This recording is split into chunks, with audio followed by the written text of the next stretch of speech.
Bueno, buenas tardes. Mi nombre es Alejandro Rossi y yo soy el coordinador de la Cátedra Sociedad-Estado de Tonelli. Bueno, quería comentarles hoy muy brevemente qué se trataba la materia para que ya podamos entrar en el aula virtual. Bueno, básicamente la materia tiene una primera parte que es una parte más teórica en la cual vamos a trabajar fundamentalmente algunos conceptos centrales como concepto de Estado, el concepto de nación, el concepto de sociedad, el concepto de estratificación social, los conceptos de movilidad social y movilidad política. La idea va a ser muy rápidamente en las primeras clases poder trabajar algunos aspectos conceptuales de la materia para después sí meternos en aspectos más históricos. Desde el punto de vista, después de analizar cómo fue la formación del Estado Nacional en Argentina, cómo se lo consolidó, vamos a meternos un poco cómo fue el proceso de vinculación con el resto del mundo. En tal sentido, primero vamos a tener una clase introductoria sobre qué fue la revolución industrial en su segunda fase, qué pasó en la segunda mitad del siglo XIX en materia económica, los cambios en materia de transporte, financieros, de población, etc. Para después así meternos en lo que es el primer proyecto bastante sólido de conformación argentina, que es el de la gestión del 80. Ahí vamos a ver fundamentalmente tres aspectos. El aspecto económico, que tiene que ver con el modelo conocido como agroexportador, qué papel tuvo la inversión extranjera, cómo se distribuyeron las tierras, qué tipo de políticas hubo. Por otro lado, un segundo plano que es el plano social, vamos a trabajar cómo fue el proceso de inmigración que se produjo hacia nuestro país, qué impacto tuvieron, cómo se buscó captarlos, cómo se buscó asimilarlos, cuáles fueron los mecanismos distintos para que puedan insertarse en la ciudadanía argentina, etc. Y un tercer plano, que es el plano político, vamos a trabajar lo que se conoce como el orden conservador. Cuáles fueron las estrategias, cuáles fueron los mecanismos a través de los cuales se intentó moderar, matizar, controlar la participación popular en estos nuevos sectores. Vamos a ver que había la idea de que la política era algo para pocos, era cosa de una élite, y bueno, vamos a ver cuáles fueron los mecanismos a través de los cuales esa élite logró controlar el proceso de movilización política en Argentina. Este proceso económico, social y político va a tener una característica bastante continua hasta 1930. En 1912 se va a producir una ampliación de participación política a través de la ley Sáenz Peña, que van a analizar ustedes. Esto va a dar lugar al nacimiento de gobiernos radicales, qué características tuvieron.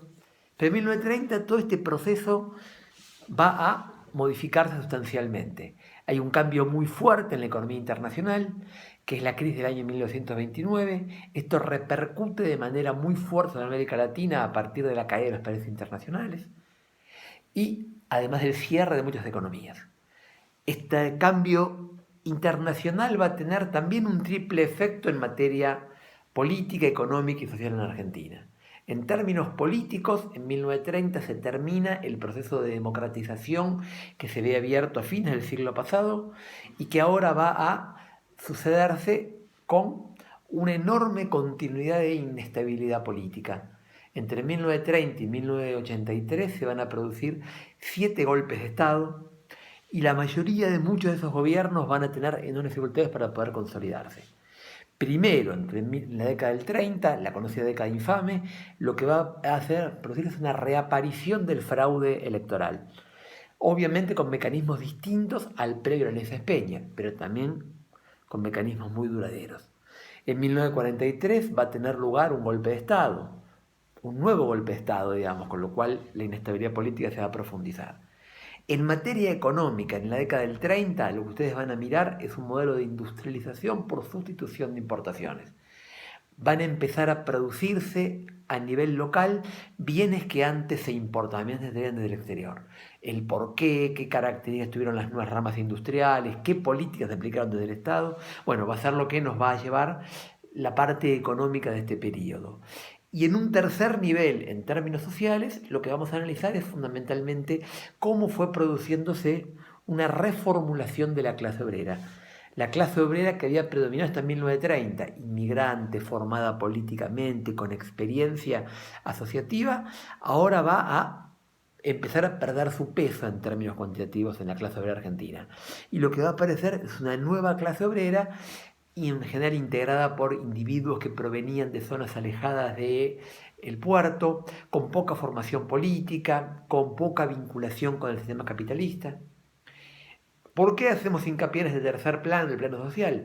Porque hay algunos autores que lo van a ver como un antecedente o una de las explicaciones sobre cómo surgió el peronismo. No es la única explicación ni la más importante, pero es una de las cuales vamos a tener que prestarle bastante atención. Obviamente mencioné el peronismo y en el año 1946 se va a abrir un periodo que va a estar caracterizado por 10 años de gobiernos peronistas, 10 años de gobiernos de Juan Domingo Perón, un señor que había surgido con el golpe del año 1943, pero que en el 46 en adelante va a llegar al poder a través de las urnas.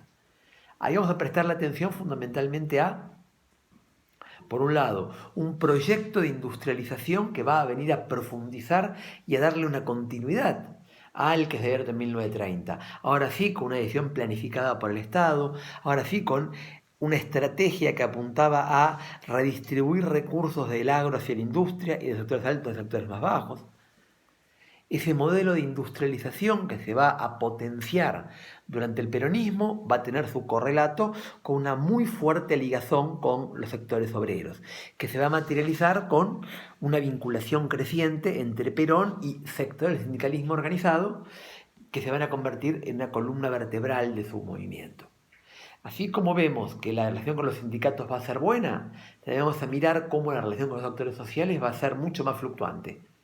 La relación con la iglesia, la relación con los sectores de las Fuerzas Armadas, la vinculación con los empresarios, va a fluctuar muy fuertemente durante esta década, de un acercamiento bastante importante en la primera etapa a una política mucho más confrontativa o de alejamiento a medida que vayan pasando los años.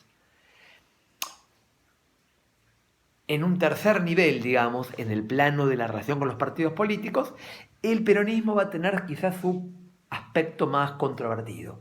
Si bien el peronismo va a ser un gobierno democrático que va a ganar las elecciones de forma repetitiva y en forma regular durante toda esta década, la relación con los partidos de la oposición va a ser bastante conflictiva. Entonces, esa conflictividad con los partidos de la oposición, sumado a un deterioro creciente con distintos actores sociales, va a ser un elemento que tenemos que prestar atención para entender la conformación de una coalición muy heterogénea que en el año 1955 finalmente va a dar un golpe contra Perón. Ahí, en el año 55, se abre un nuevo periodo de aproximadamente 10 años. Entre 1955 y 1966 van a predominar una serie de gobiernos que Marcelo Cabarós denomina gobiernos débiles. Lo que va a primar durante ese periodo es una enorme inestabilidad política.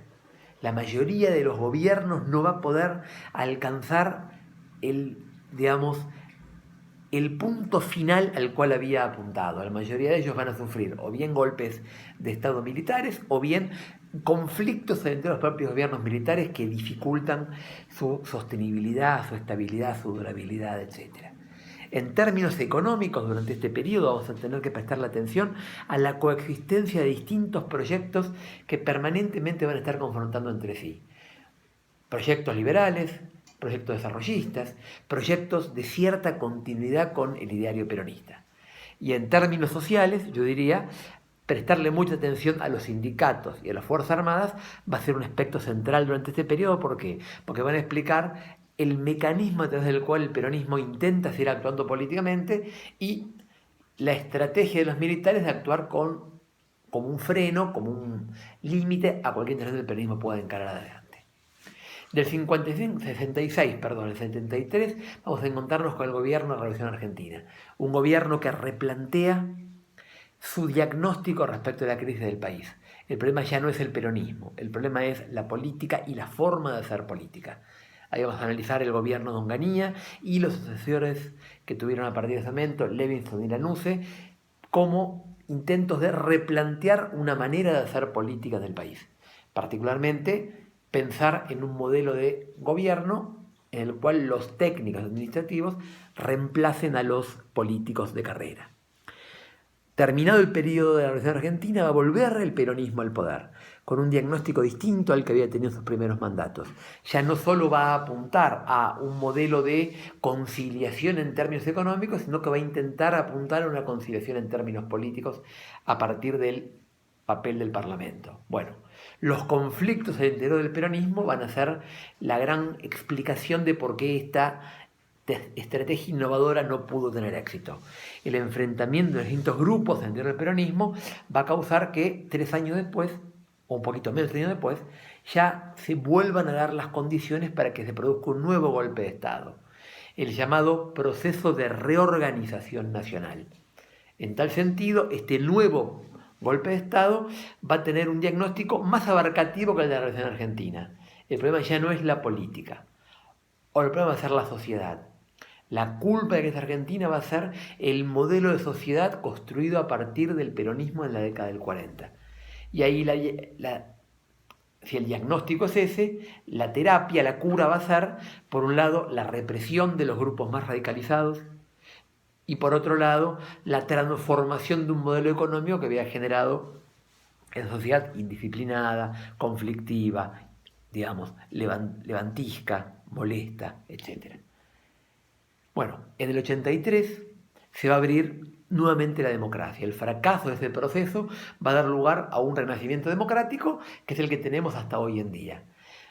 A eso vamos a tratar de prestar la atención a dos procesos importantes. Por un lado, el gobierno de Alfonsín, que llega al poder en el 83 a partir de una lógica que es que hay que recuperar el respeto por la ley, el respeto por las instituciones, y ahí vamos a explicar el juzgamiento de las primeras juntas militares, el intento de llevar adelante una democracia sindical, pero un fracaso muy importante desde el punto de vista económico.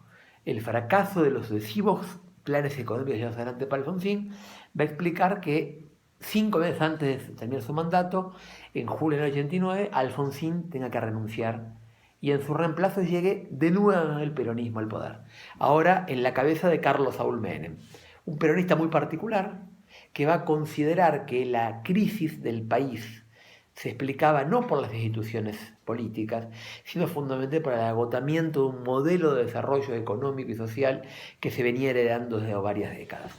Por eso es que cuando vean el gobierno de Menem van a tener que prestar especial atención a lo que es su política económica y sobre todo su intento por reformular el tipo de vinculación que teníamos con el resto del mundo, una reformulación de las relaciones exteriores.